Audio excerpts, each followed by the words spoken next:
d'asseoir. Quelques minutes, c'est pas tellement.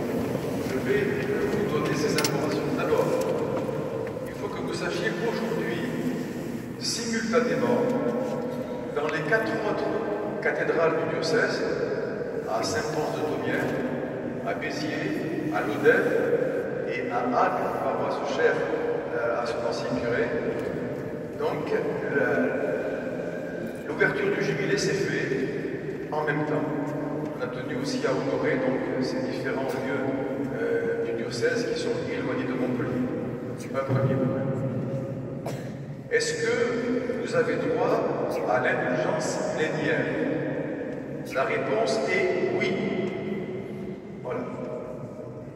Même si le pape ne souhaitait pas qu'il y ait des portes saintes dans les diocèses, on peut dire qu'aujourd'hui, exceptionnellement,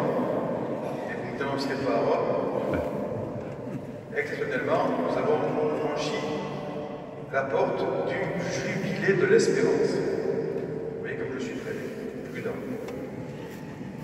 Donc, nous avons reçu l'indulgence plénière. Ce n'est pas un tarif, l'indulgence plénière. L'indulgence, elle manifeste la miséricorde du Seigneur. Et d'ailleurs, les deux mots, indulgence et miséricorde, s'appellent et se complètent l'un l'autre, pour ne pas dire se fondent l'un dans l'autre. Donc, vivre et recevoir l'indulgence, c'est faire l'expérience de la miséricorde du Seigneur voilà, dans nos propres vies de péché.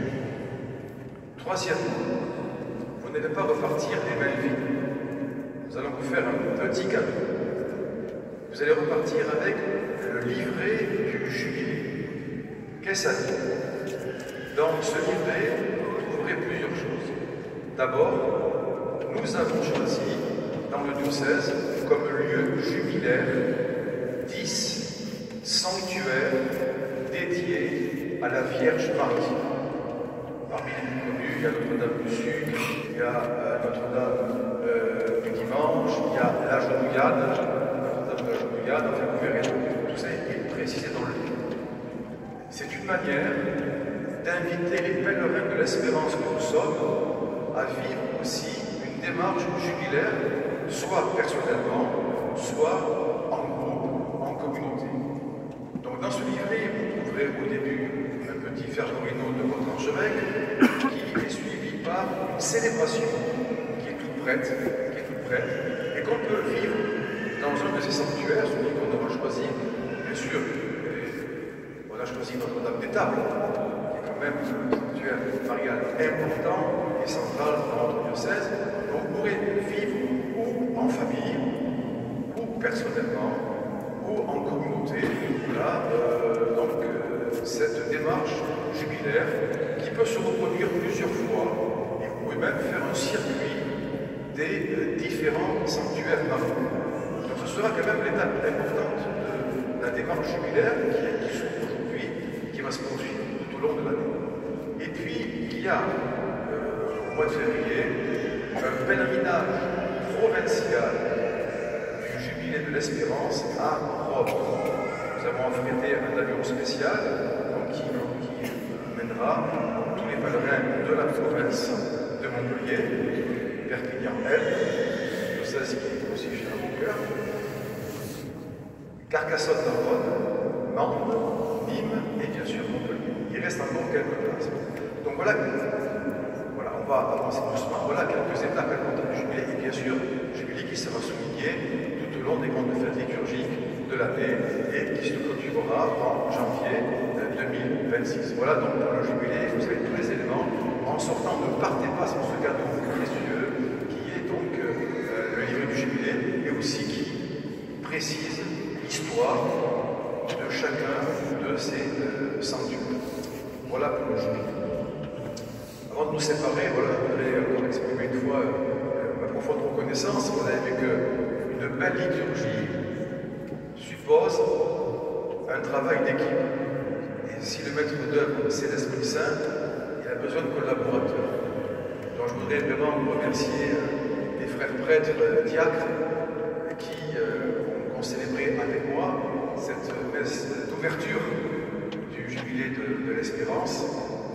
Je remercie vraiment du fond du cœur et aussi avec une pensée particulière pour le père Guillaume Knockert, qui est le curé de la paroisse des Saint-François.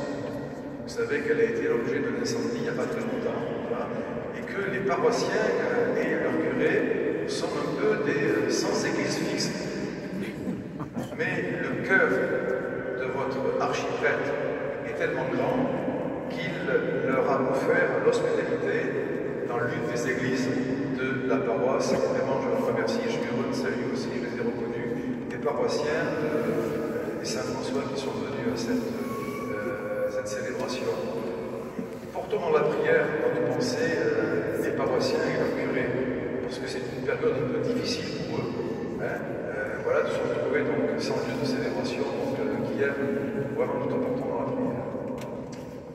Et puis, merci, vous avez remarqué aussi la belle équipe de servants d'hôtel qui s'agrandit beaucoup, et vraiment avec une fidélité exemplaire, et je vous en remercie infiniment, ainsi que les séminaristes du diocèse.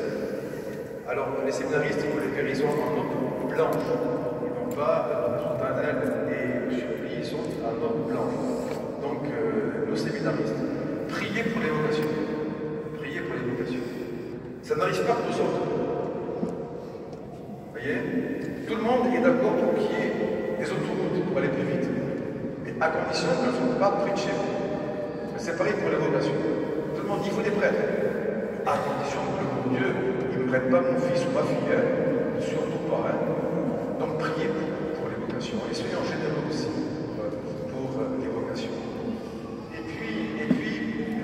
À chaque fois j'y reviens, mais c'est important, vous avez remarqué que la décoration florale de la cathédrale est toujours en lien avec la liturgie qui est célébrée.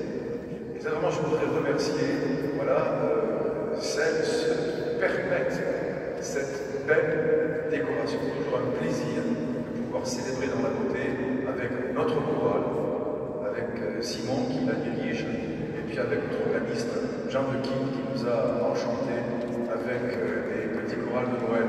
Voilà, donc j'espère que j'ai oublié personne, parce que si, j'oublie toujours les sacristains et les sacristies. Voilà, donc Catherine a pris quelques jours de repos, mais on peut aussi la remercier avec Franck et toute l'équipe, Marie, toute l'équipe qui permet aussi la préparation de ces célébrations. Je suis trop bavard, je m'arrête là. Merci à vous aussi, sœurs et frères, pour votre fidélité au Christ en premier, à Jésus en premier, notre unique espérance. Et maintenant, je vous invite à vous lever pour recevoir.